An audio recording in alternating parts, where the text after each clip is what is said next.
कैसे हैं आप लोग। आई होप आप लोग अच्छे हों और अपनी पढ़ाई अच्छे से कर रहे हों। तो आइए मेरे फाइटरों, शुरू करते हैं हम फिजिक्स का एक और भाग। हमने प्रकाश पिछली कक्षा में पढ़ लिया था। तो पिछली कक्षा में हमने प्रकाश के बारे में, प्रकाश क्या होता है, प्रकाश का परावर्तन कैसे होता है, तो ये सारी चीज़ें हमने पढ़ लिया था।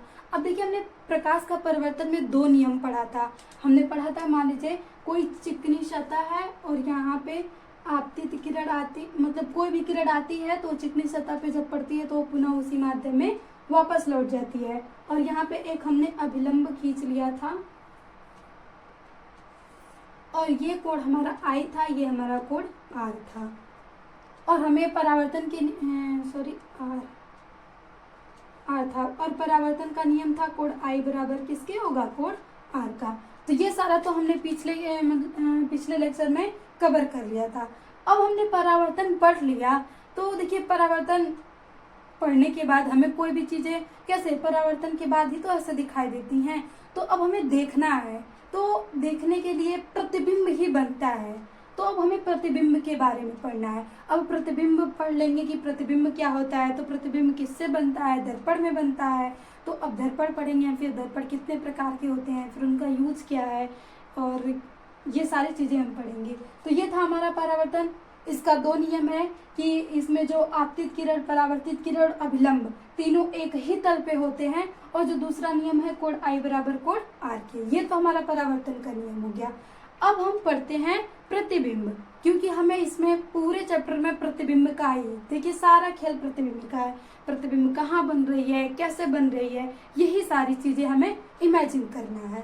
तो देखिए मतलब अगर आपको ये पूरा मतलब अच्छे से समझना है तो आप अपने ब्रेन को ना थोड़ा 3D में देखना, मतलब 3D में ऐसे सोचिए कि ऐसा होता होगा। मतलब हम देखिए फिजिक्स पढ़ रहे हैं तो अपने लाइफ से कनेक्ट करके पढ़ेंगे, ये नहीं कि बस हम केवल एक सब्जेक्ट की तरह पढ़ें और रटे एग्जाम में जाके लिखें। देखिए कोई भी चीज़ें, कोई भी सब्जेक्ट हो गया, बिना वजह के हम पढ़ते नहीं हैं। कोई कार्य भी तो बिना वजह के नहीं करते हैं।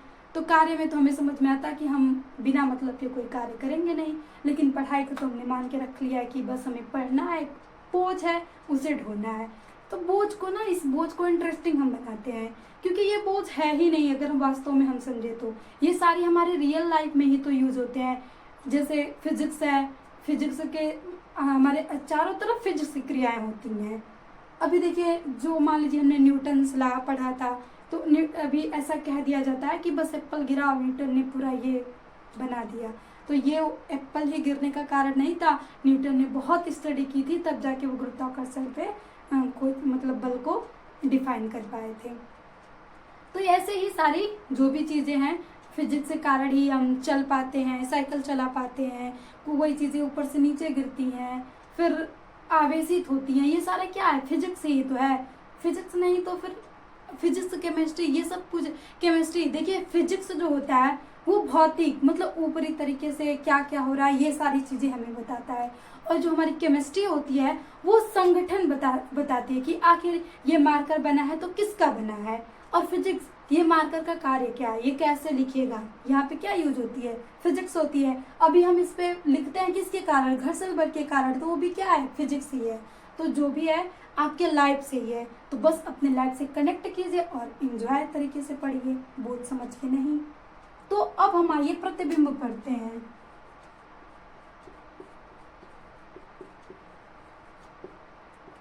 इमेज। अब दर्पण में तो इमेज सभी लोग देखते होंगे।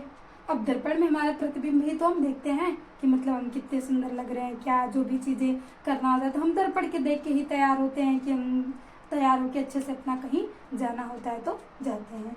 तो अब हम आइए देखते हैं कि वो प्रतिबिंब कैसे बनता है, कैसे दिखता है।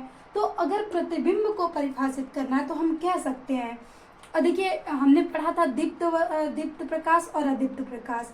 तो जो दीप्त प्रकाश होता है वो स्वयं प्रकाश को निकालता है और उससे सारी चीजें प्रकाशित होती हैं, और जो अदीप्त था वो दूसरे के प्रकाश से प्रकाशित होकर दिखाई देता है। तो वैसे ही हमने बताया था कि ये मार्कर हमें दिखाई दे रहा है तो ये एक अदीप्त वस्तु है, इसमें प्रकाश तो ये छोड़ नहीं रहा है, लेकिन ये दूसरे से, मान लीजिए ये हमने कृत्रिम और नेचुरल देखा था, तो नेचुरल में तो हमारा सूर्य है सबसे बड़ा, और वैसे तो ये लाइट की वजह से हमें मार्कर दिख रहा है। तो अब ये मार्कर यहाँ से कैसे दिख रहा है, यहाँ से रेज आई होंगी और इसके बाद वो फिर मान लीजिए जैसे कोई बिंदु मान लेते हैं, तो यहाँ से परावर्तन के पश्चात फिर वो जिस बिंदु पे मिलती है ना, तो वही बिंदु इसका प्रतिबिंब कहलाता है। अगर हम इसे दर्पण में देखें तो यहाँ से परावर्तन होगा, पहले यहाँ से रेज आएंगी, दर्पण पे परावर्तन होगा, परावर्तन के बाद जब वो किरणें जिस बिंदु पे मिलेंगी तो उसे ही हम उस बिंदु का, इसका मतलब वो जो पहली बिंदु थी उसका प्रतिबिंब कहते हैं। और ये दो प्रकार से बन सकता है। देखिए, एक तो वास्तव में मिलेंगी तो हम बोलेंगे कि वास्तविक प्रतिबिंब है, और एक आभासी मिलती है कि वो मिलती हुई हम मान लेते हैं तो उसे हम आभासी प्रतिबिंब कहते हैं। तो आइए प्रतिबिंब को अगर परिभाषा आपको बोर्ड में लिखनी है तो लिख सकते हैं।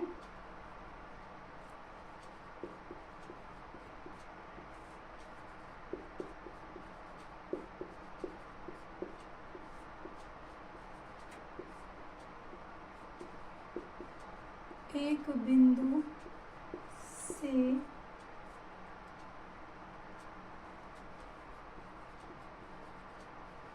चलकर परावर्तन के पश्चात जिस बिंदु पर मिलती है उस बिंदु को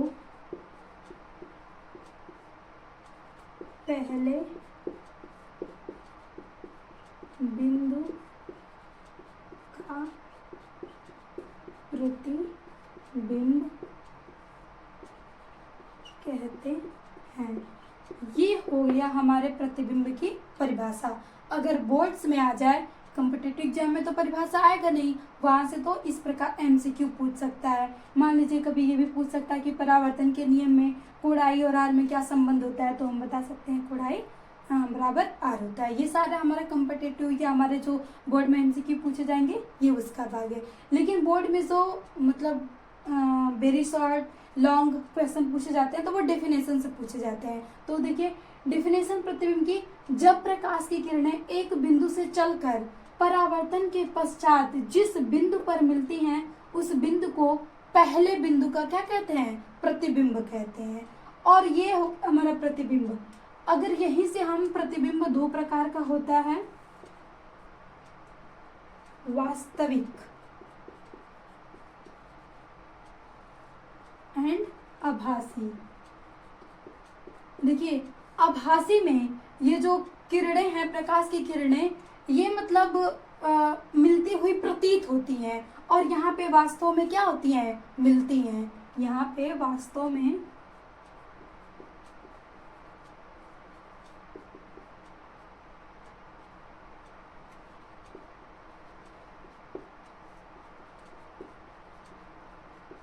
मिलती हैं और यहाँ पे प्रतीत होती हैं। यही होता है हमारा आभासी और वास्तविक प्रतिबिंब। बस इसी परिभाषा में, जैसे जिस बिंदु पर मिलती हैं उस बिंदु को पहले बिंदु का प्रतिबिंब कहते हैं, ये हो गया हमारा वास्तविक के लिए। और ये जिस बिंदु पर मिलती हुई प्रतीत होती हैं उस बिंदु को हम पहले बिंदु का आभासी मतलब प्रतिबिंब कहेंगे। मान लीजिए, हम मान लेते हैं सपोज दैट, जैसे हम मैथ में मान लेते हैं कि x, वैसे ही हम इसमें मान लेते हैं ऐसे डॉट डॉट करके कि यहाँ पे ये मिली होंगी, तो वो हमारा प्रतिबिंब आभासी होगा। यहाँ से एक एमसीक्यू बन सकता है कि अभी हम पढ़ेंगे समतल दर्पण, तो यहाँ पे हमेशा कौन सा प्रतिबिंब बनता है, आभासी। और ये आभासी प्रतिबिंब हमेशा सीधा होगा, और वास्तविक प्रतिबिंब हमेशा कैसा होगा, उल्टा होगा। ये होता है। इसे हम पर्दे पे ले सकते हैं, और यहाँ पे हम पर्दे पे नहीं ले सकते हैं।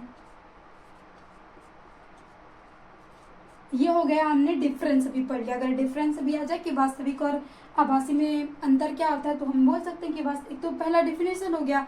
दूसरा हम लिख सकते हैं कि इसमें प्रतिबिंब हम सदैव उल्टा बनेगा। तीसरा हम लिख सकते हैं कि इसे हम पर्दे पे ले सकते हैं। और सेम उसका अपोजिट ये हो गया हमारा आभासी में। तो ये था हमारा प्रतिबिंब के बारे में। अब प्रतिबिंब हम बनाएंगे किससे? दर्पण से बनाएंगे। तो हमें दर्पण के बारे में भी तो पढ़ना पड़ेगा कि दर्पण कितने प्रकार के होते हैं, कैसे बनाए जाते हैं। तो आइए अब हम दर्पण बनाते हैं।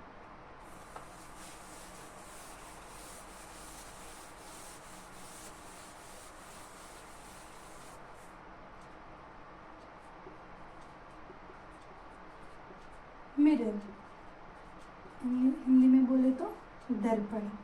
और ये हमारे होते हैं दो प्रकार के।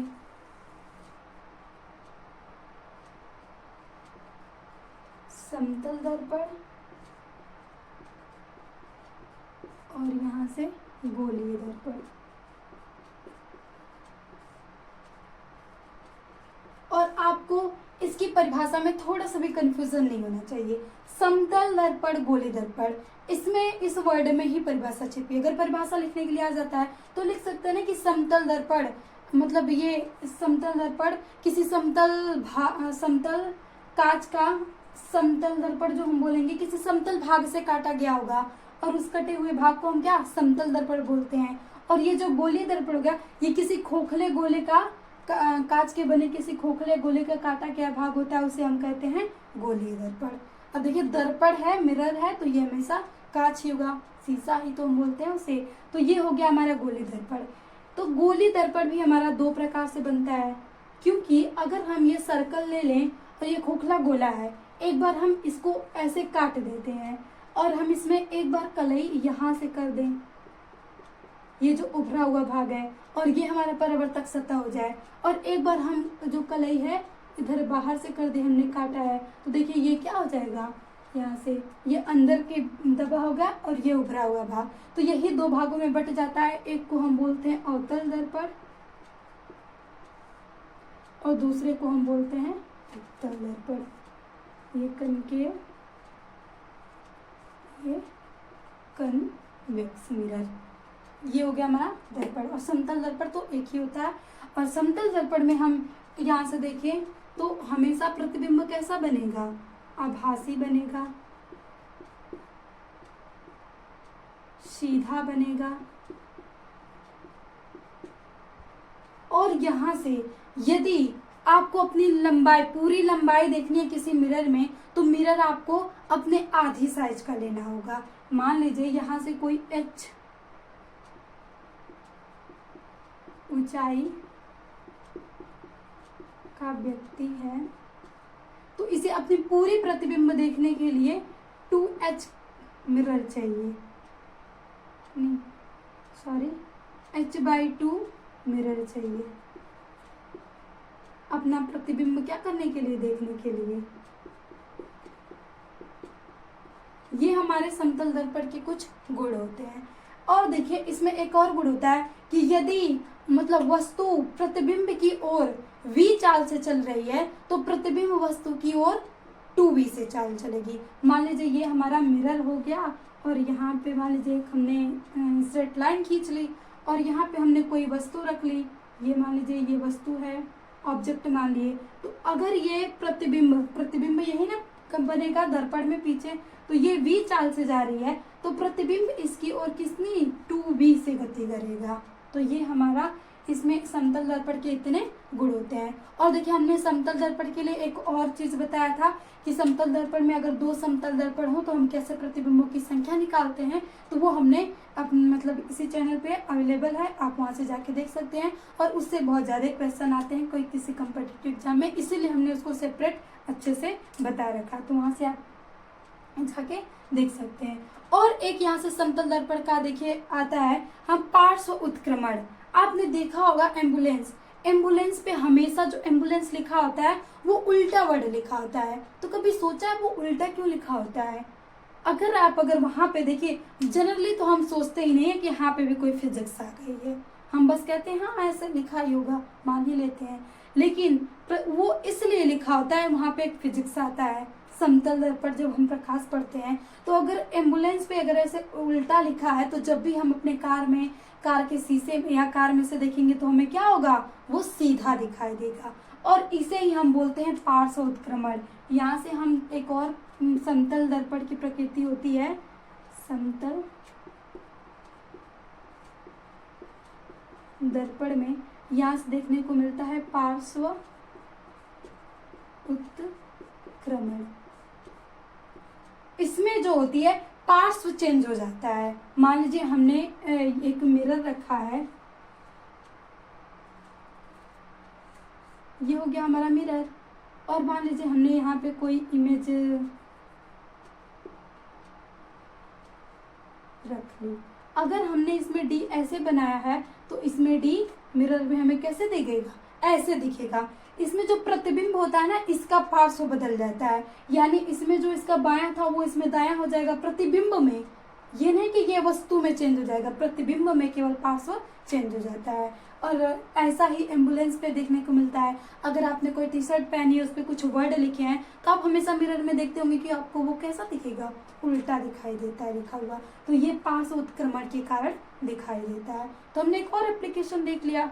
अब आप कभी अगर आप ये पढ़ लिए हैं तो आप कभी देखेंगे एम्बुलेंस को तो आपको जरूर ये क्लिक करेगा दिमाग में, अरे यहाँ तो पार्श्व उत्क्रमण होता है ना, इसीलिए एम्बुलेंस ऐसे लिखा है। तो आप अगर कार में देखेंगे तो वो सीधा दिखेगा, तब आपको पता चल रहा है कि एम्बुलेंस आ रही है। अगर आप तो पढ़ लेंगे ना अच्छे से, अगर वो सीधा लिखा होता, अगर आप कार में से देखते और फिर मान लीजिए अगर फिजिक्स नहीं पता होती और ऐसे ही बस वो लोग ऐसे लिख देते एम्बुलेंस सीधा, जैसे हर एक चीज़ें सीधा लिखी जाती है, तो अब मान लीजिए सामने से कोई कार आ रही है या पीछे से कोई अपने मिरर में देखता तो उसे उल्टा दिखता। और आपको पता है कि अगर कोई वर्ड बड़ा सा उल्टा दिख जाए तो आपको कहा दिया जाए कि इसे पढ़ के बताओ, तो प्रॉब्लम तो होनी ही होनी है। तो इसीलिए हमारा अब वहाँ पे फिजिक्स काम कर गया। अब फिजिक्स ने कहा कि भाई इसे उल्टा लिख दो, सारी प्रॉब्लम सॉल्व। वहाँ से अगर यहाँ से उल्टा लिख दिया जाता है तो जो मिरर में कोई दिखेगा तो उसे सीधा दिखेगा और वो जल्दी से पढ़ लेगा। और एम्बुलेंस आ रहा है और एम्बुलेंस इतना तेज चलता है क्योंकि एम्बुलेंस इमरजेंसी केसेस होते हैं उसके पास, तो वो आसानी जल्दी से उसको साइड दे देगा। अगर यही होता, उसने सीधा लिखा होता, फिर जो चला रहा है उसे समझ में आता ही नहीं कि कौन सी कार्रवाई कोई है, तो वो भी अपना मजे से साइड देता नहीं, फिर एक्सीडेंट्स और हो जाते। तो इसी वजह से देखिए फिजिक्स कितना वर्क करती है। और एक तो हो रही बात, और बाकी हम अपना 9th में पढ़ते हैं घर्षण बल, गुरुत्वाकर्षण बल, जड़त्व का नियम, ये सारा फिजिक्स ही तो है। अगर आप अपने लाइफ में देखेंगे तो जरूर आप रोज करते हैं ना कोई ऐसा कार्य फिजिक्स का जरूर करते हैं। तो बस अब क्लिक करना, कनेक्ट करना शुरू कर दीजिए और फिजिक्स को एंजॉय कीजिए। कोई भी सब्जेक्ट हो, केमिस्ट्री तो मतलब बहुत बच्चों को बोरिंग लगती है, लेकिन केमिस्ट्री को जब आप अपने रियल लाइफ से जोड़ के पढ़ने लगेंगे तो बिल्कुल भी इंटरेस्टिंग लगने लगेगी। तो वैसे हमने देख लिया समतल दर्पण। अब समतल दर्पण के इससे बाहर मतलब इससे ज़्यादा और कुछ भी नहीं आपको बोर्ड में पूछेगा, बस यही इसकी परिभाषा पूछ सकता है, प्रतिबिंब कैसे बनता है और इसके गुण क्या क्या होते हैं, मतलब इसमें क्या क्या चीज़ें होती हैं, तो वो हमने सारी देख ली। अब मेन हमें पढ़ना है अवतल दर्पण एंड उत्तल दर्पण, इसी पे हमें प्रतिबिंब को बनाना है। तो ये हो गया हमारा समतल दर्पण का फंडा क्लियर। अब देखिए अवतल दर्पण, हमें पता है कि ये किसी खोखले गोलीय का भाग है। तो अवतल दर्पण जो होता है ये ऐसे होता है, ये जो लाइनें हमने कर रखा है ये कलई की गई हैं, कलई सतह, और ये हमारी जो है सतह ये है परावर्तक सतह। ये हो गया हमारा अवतल दर्पण।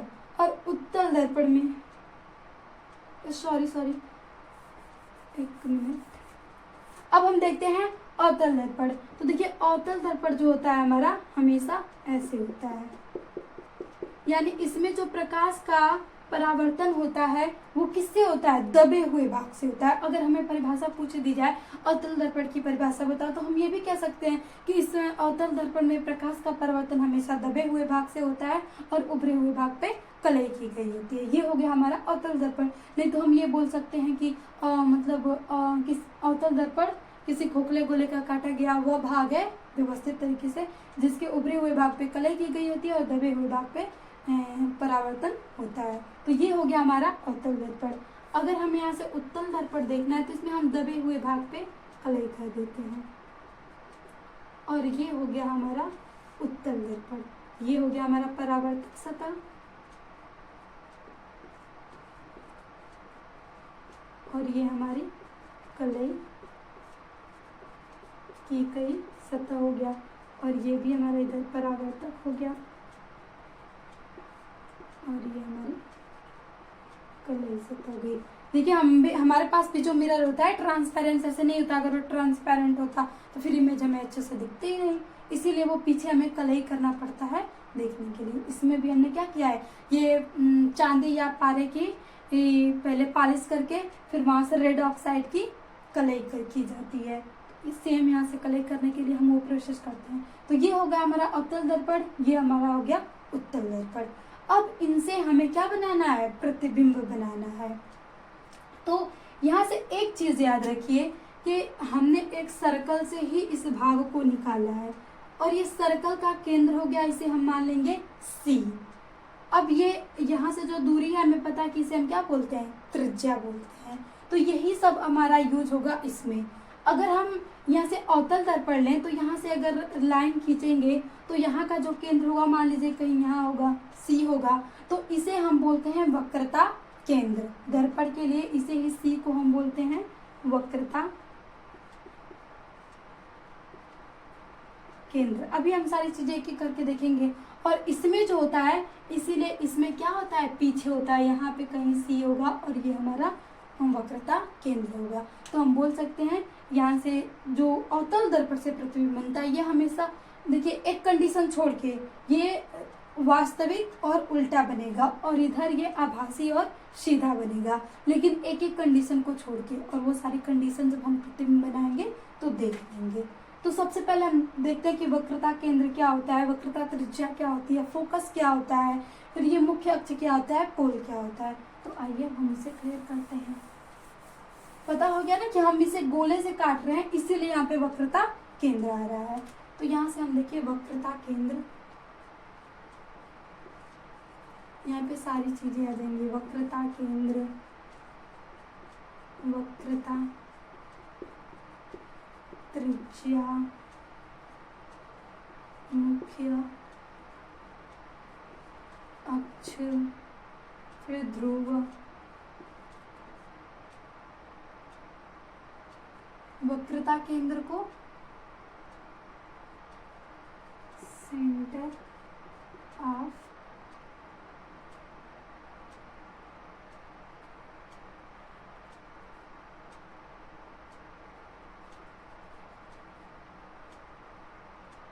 कर्वेचर, यहाँ पे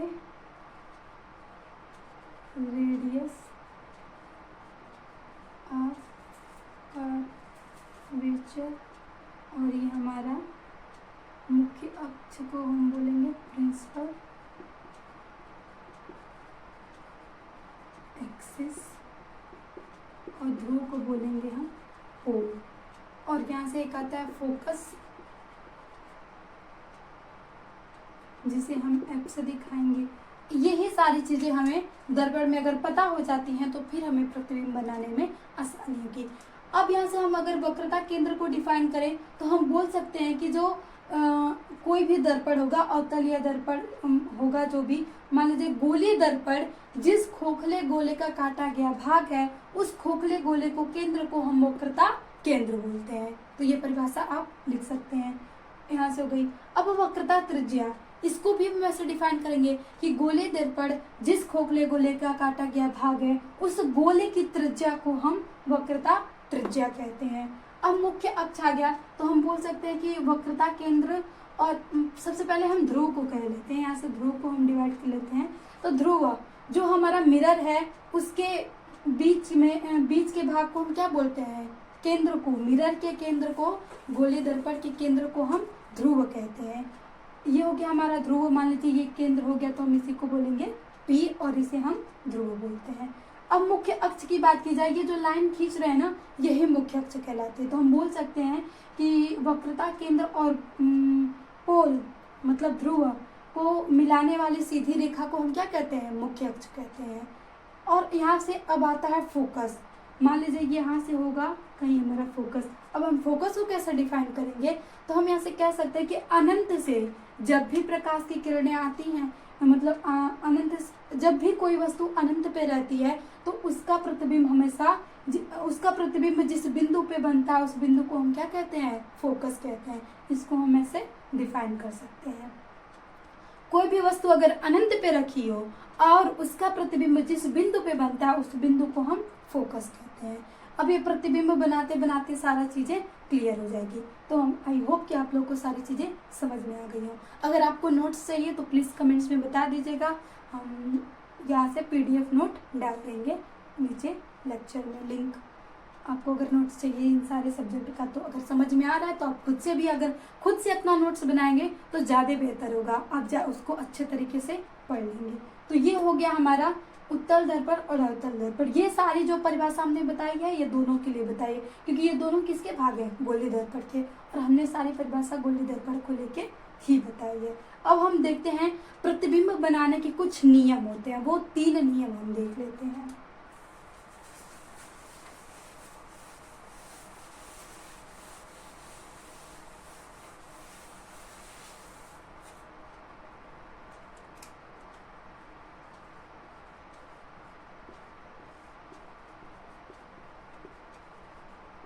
किरण आरेख के नियम। 3 नियम होते हैं। देखिए पहला नियम जो होगा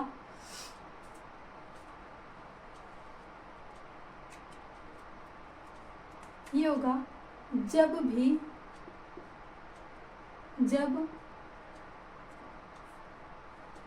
प्रकाश की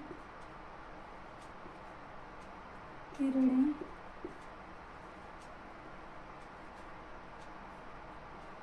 मुख्य अक्ष के समांतर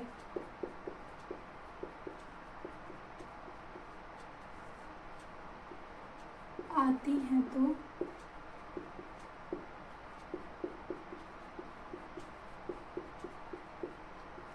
परावर्तन के पश्चात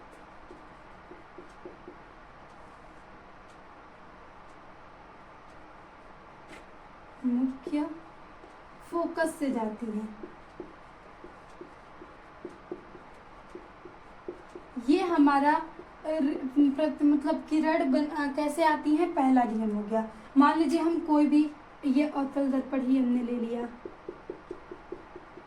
ये हो गया हमारा मुख्य अक्ष, यहाँ पे हमारा हो गया C, हमने देख लिया, यहाँ पे हो गया F। ये सारी चीजें तो क्लियर है ना, CF क्या है।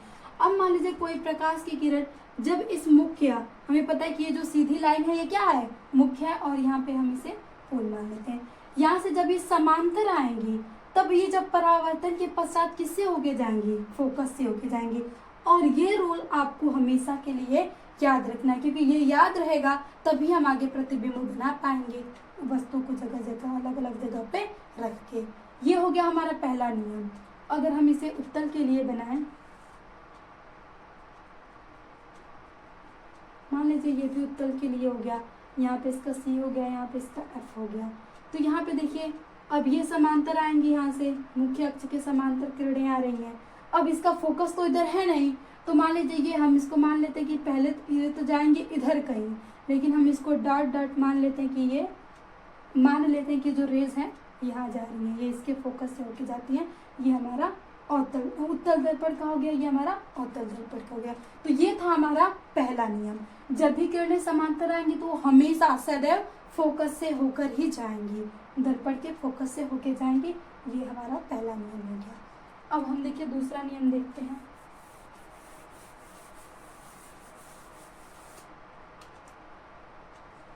दूसरा नियम जो होगा हमारा वो, अब हिंदी में हम उतना लिखते हैं, ये हमने मान लिया उत्तल दर्पण है, सेम उसका अपोजिट होगा, ये हमारा फोकस हो गया और ये हमारा वक्रता केंद्र हो गया। अब यहाँ से देखिए जब भी कोई मतलब रे किरणें फोकस से आएंगी तो वो परावर्तन के पश्चात कैसे चली जाएंगी, इसके समांतर हो जाएंगी। यहाँ से हम ऐसे भी बना सकते हैं, अगर मान लीजिए ऐसे नहीं बनाना है, ये हमारा फोकस है तो ये फोकस से आ रही है, ठीक, ये किरण हमारा कहीं से फोकस से होके आ रही है, मुख्य फोकस से, तो ये परावर्तन, अब ये दर्पण है तो यहाँ से परावर्तन होना अनिवार्य है, क्योंकि चिकनी सतह से हमेशा क्या होता है, परावर्तन होता है। तो ये परावर्तन के पश्चात हमेशा मुख्य अक्ष के समांतर हो जाती है। पहला जो नियम था ये था कि जब भी समांतर आएंगी तो वो फोकस से होके जाएंगी। दूसरा नियम जस्ट उसका अपोजिट है, ये फोकस से कोई भी रेज आती है तो वो परावर्तन के पश्चात समांतर हो जाती है। ये हमारा अवतल के लिए था। अगर हम यहीं से उत्तल के लिए देख लें,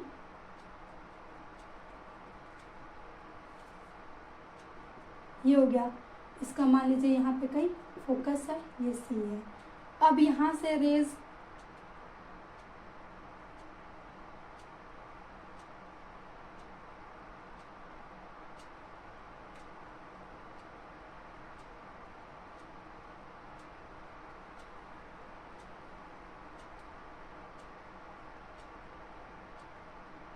ये हमने मान लिया फोकस से आ रही हैं, तो ये जब फोकस से आती हैं तो परावर्तन के पश्चात ये कैसे हो जाती हैं, मुख्य अक्ष के समांतर।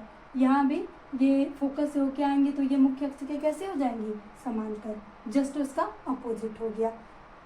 दूसरा नियम, ये फोकस से हमने मान लीजिए, फोकस तो इसका अपोजिट है, अब परावर्तन तल ये है तो हमने मान लिया कि यहाँ पे हुआ और थोड़ी सी जो भाग है वो इधर जा रही है और ये हमारा फोकस से चली जा रही है, तो इसमें जब हम भी प्रतिबिंब बनाएंगे तो जब ये फोकस से जाती है तो ये मुख्य अक्ष की क्या हो जाएगी, समांतर हो जाएगी। अब जो तीसरा नियम है, लास्ट नियम, उसे हम देखते हैं, थर्ड नियम।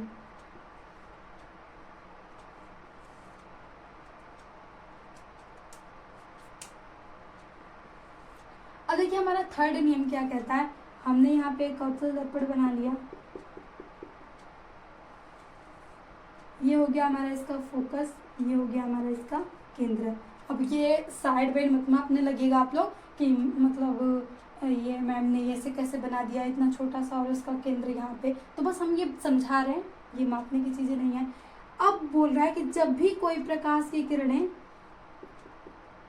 वक्रता केंद्र से आती हैं तो वो वापस वक्रता केंद्र से लौट जाती हैं परावर्तन के पश्चात, और ये हमारा थर्ड नियम है किरण आरेख बनाने का। ये आ गया समझ में, तब आगे आपको प्रतिबिंब बनाने में कोई भी कंफ्यूजन नहीं होगी। दूसरा अगर हम इसके लिए देखें तो यहाँ भी हमने मुख्य अक्ष बना लिया, ये हो गया हमारा फोकस, ये हो गया हमारा वक्रता केंद्र। अब यहाँ से कोई रेज आ रही है, अब यहाँ से मान लेंगे ये वक्रता केंद्र से जा रही है, आ रही है, तो ये वापस पुनः इसी लौट जाएगी, इसी मार्ग में, जिस मार्ग से आती है वो उसी मार्ग पे लौट जाती है। और ऐसा कब होता है, जब प्रकाश की किरणें वक्रता केंद्र से होके गुजरती हैं, तब वो परावर्तन के पश्चात वक्रता केंद्र से ही वापस लौट जाती हैं। 3 हमारा ये नियम हो गया किरण आरेख बनाने का। अब अगर ये अच्छे से आपको समझ में आ गया है, तब अब आगे हम नेक्स्ट लेक्चर में प्रतिबिंब बनाने के लिए तैयार हैं। देखिए कोई भी मेन काम हमारा प्रतिबिंब बनाना ही है। अब प्रतिबिंब बनाने के लिए हमें सारी चीज़ें तैयार करनी पड़ेंगी ना। अब मान लीजिए हमें आपको कहीं जाना है घूमने, तो सारी चीज़ें अपना बैग पैक करेंगे, जो भी चीज़ें होंगी सारी चीज़ें रख लेंगे ताकि हमें कोई प्रॉब्लम ना हो। तो सेम वो भी यहाँ पे अप्लाई कीजिए। हमें प्रतिबिंब बनाना है, मेन हमें दर्पण से प्रतिबिंब को ही लेना है कि फोकस पे रख दे तो प्रतिबिंब कहाँ बनेगा, अनंत पे रख दे तो प्रतिबिंब कहाँ बनेगा, वक्रता केंद्र फोकस के बीच में रख दे तो प्रतिबिंब कहाँ बनेगा। तो अब इस प्रतिबिंब को बनाने के लिए पहले हमें पता तो होना चाहिए कि फोकस क्या होता है, वक्रता क्या होता है, रेज कैसे आती हैं। तो अब हमें नहीं लगता है कि अब आपको प्रतिबिंब बनाने में कोई डाउट होगा। तो मेरे प्यारे स्टूडेंट, मेरे प्यारे फाइटरों, अब आप लोगों का रास्ता क्लियर है। अब आगे आप आसानी से बना सकते हैं प्रतिबिंब। तो वो नेक्स्ट लेक्चर में हम प्रतिबिंब बनाने की सीखेंगे और हम मजे से पूरा प्रतिबिंब बना के आसानी से सीख लेंगे, ताकि बोर्ड में हम क्वेश्चन जो भी है उसको एकदम धुआं तरीके से उड़ा के चले आए। जो भी हो, कोई भी पूछे एकदम हम एग्जैक्ट स्मूथ उसको आंसर दे सकें, कोई कंफ्यूजन नहीं, क्योंकि रटेंगे तो कंफ्यूजन जरूर होगी। यहाँ से आपको रटना है ही नहीं, बस आपको यहाँ से एक दूसरे मतलब टॉपिक को कनेक्ट करते हुए और अपने रियल लाइफ से जोड़ते हुए चले जाना है। जो भी है देखिए, हमने बस आप रियल लाइफ में एप्लीकेशन से यूज जोड़ने लगे ना, तब आपको कोई भी सब्जेक्ट, मान लीजिए हिस्ट्री तो एक है, उसे हम कैसे, हिस्ट्री भी हम पीछे जाके पढ़ सकते हैं, लेकिन अदर सब्जेक्टों को हम लगभग, साइंस हो गया, फिजिक्स हो गया, बायो, ये सारी चीज़ें हम दैनिक जीवन में देखते हैं, प्रयोग भी कर सकते हैं। तो थैंक यू, मिलते हैं नेक्स्ट सेशन में। अगर आपको क्लास अच्छी लगी हो तो प्लीज़ लाइक कर दीजिएगा, रेड बटन को सब्सक्राइब कर दीजिएगा और शेयर भी कर दीजिएगा, ताकि आपके जैसे जो भी प्यारे प्यारे स्टूडेंट हो, उनको, जो जिनको भी बोरिंग लगती है, वो आसानी से अपने फिजिक्स को पढ़ें।